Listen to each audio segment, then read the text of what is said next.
What's up, everyone? Welcome back to King Anime Review, and for this video I will be reviewing episode 177 of Boruto Naruto Next Generations.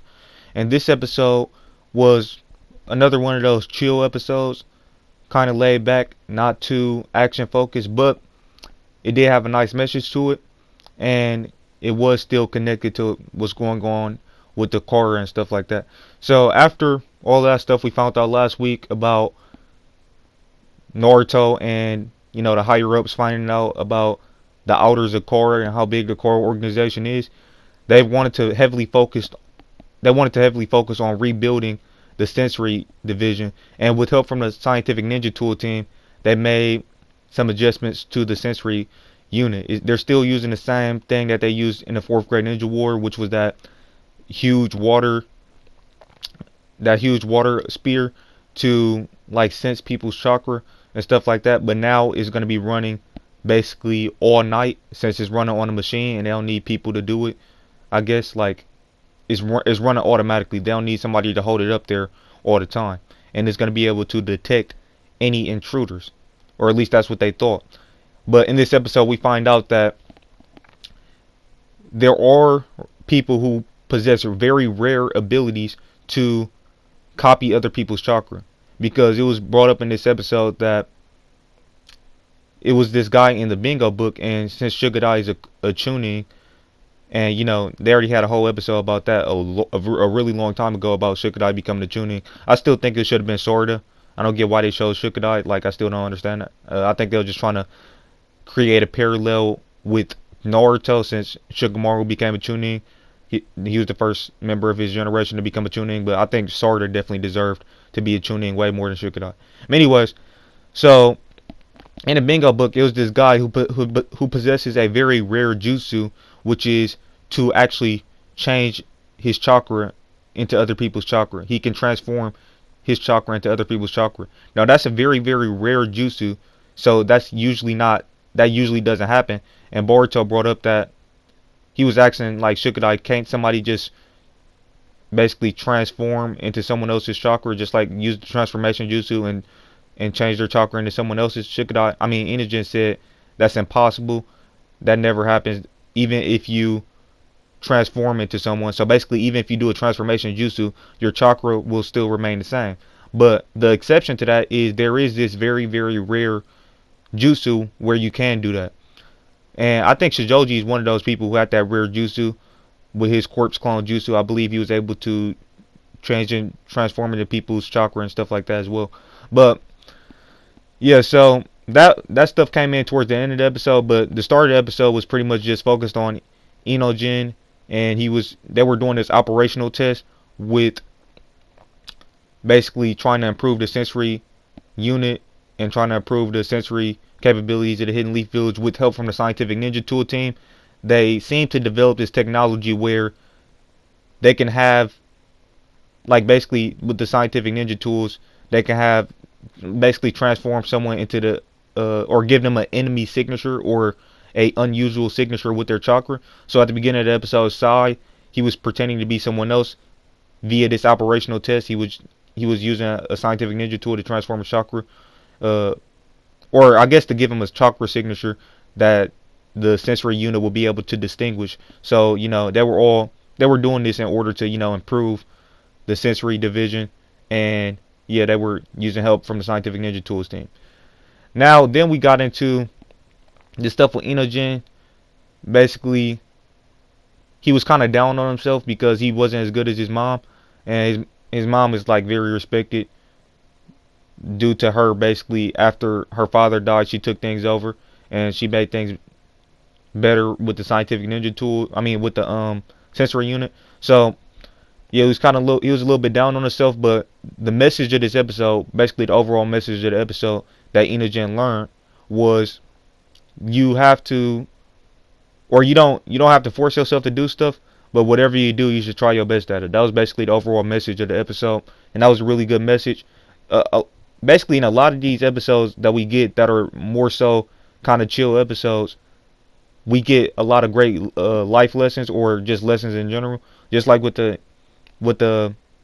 Inojin, I mean with the Wabe and Metal Lee episode, we got a while ago with that kid. We had a good message in that episode as well. So this was another one of those type of episodes.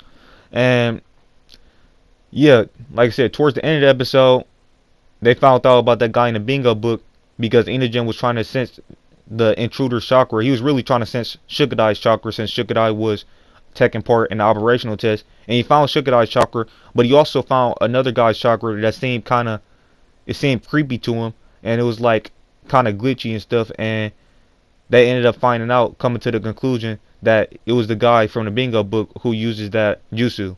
The jutsu that he can transform into other people's chakra. So at the end of the episode, they ended up catching him, and Inojin actually showed some very great improvements. He was kind of down on himself, and people were underestimating him. Even even Ino said after he captured the guy that his sensory abilities won't do, but is good enough for her. And to me, I think his sensory abilities are actually fantastic. I think he was just downplaying himself at the beginning of the episode because what he was able to do when he caught the guy who was transforming his chakra, he was able to use his man beast scroll to expand the field of his sensory ability, and that's something that we never seen before. So obviously his ability still isn't anywhere near Ino's because she's very versatile when it comes to sensing chakra and with the whole mind transfer techniques in general. She can even allow people to communicate with each other across vast distances like we seen in the 4th grade Ninja War. But Inojin, he did showcase a new ability. He combined his father's jutsu with his mother's jutsu in order to improve both of those jutsus and mainly to improve his sensory capabilities. And it was just really great overall. So overall, I think it was a pretty great episode. And I know it was like I said, it was one of those chill episodes, but it did tie into the whole thing that's going on with Korra right now about the Hidden Leaf Village bolstering and improving their sensory abilities and their sensory unit, because they have to do that because they just found out in last week's episode that the Korra organization is very, very big and they have a lot of outers and stuff. And yeah, so they had to do what they did there. And they're also, at the end of the episode, said that they're going to be working with the scientific ninja tool team to basically make even more improvements so they don't have a situation like they had in this episode. They'll be able to detect all unusual chakras, even if they are registered. If they are unusual, they'll be able to detect them. So basically, anyone who's using that rare type of jutsu where they can transform their chakra, they'll be detected next time. So they'll never have a problem like they had this time.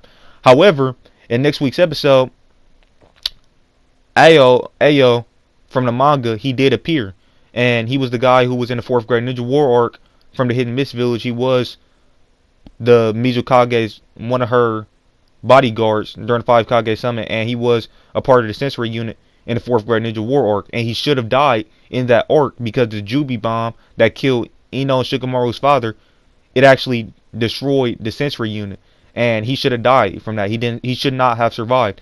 The manga didn't give a valid explanation as to how he survived that, but hopefully we are going to be getting a valid explanation in next week's episode, because he will be appearing in next week's episode to presumably attend the memorial service that's dedicated to the fallen heroes, the people who died in the 4th grade Ninja War arc, including Ino's dad and Shikamaru's dad.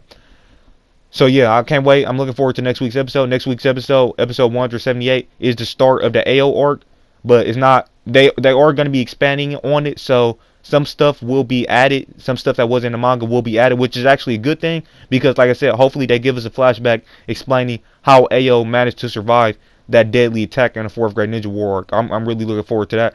And from what I heard, we are going to be getting, basically we were supposed to be getting 5 episodes that were anime original episodes that were still technically connected to the Korra organization. So far we had 2 of those episodes. We had one last week, episode 176, and we have one this week with 177.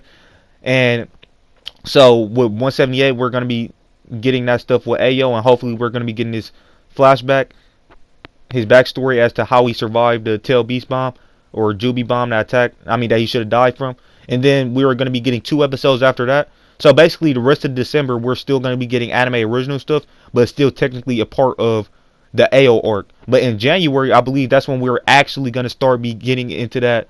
I think we're actually going to start getting into the actual manga chapters. I think the actual manga chapters will start being adapted into the anime at the very start of January. And also at the start of January, we should be getting a new opening. I mean, as a matter of fact, it's confirmed that we are getting a new opening in January, as well as a new ending. And the people who are doing the opening is the same people who did Bluebird, which was a great opening, and also the same people who did opening 5 of Shippuden, Sha La La, that opening. So we're gonna be getting that. The same band that did that opening is gonna do.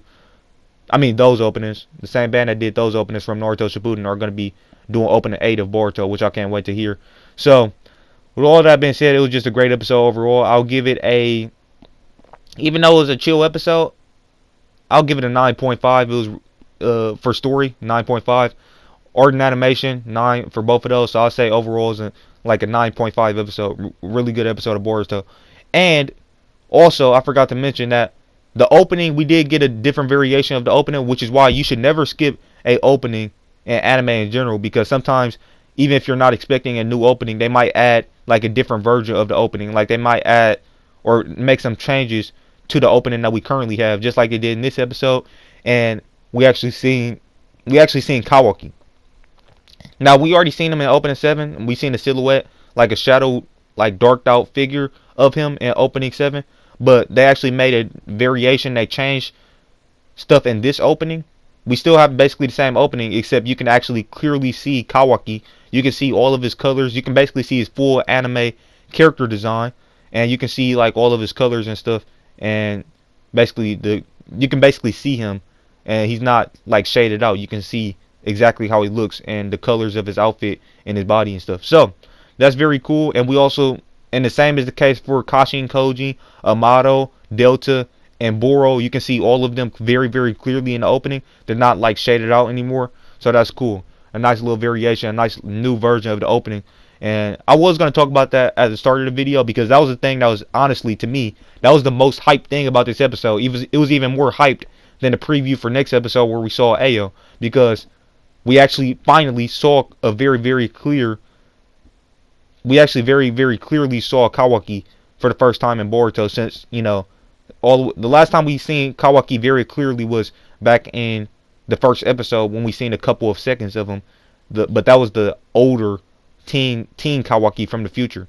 But this time we actually see the current timeline version of Kawaki in the anime, and we get to see him, and he's not shaded out anymore, which is very, very cool. I was going to talk about that at the start, because to me that was the most hyped thing about the episode. But anyways, with that being said, thank you guys for watching the review.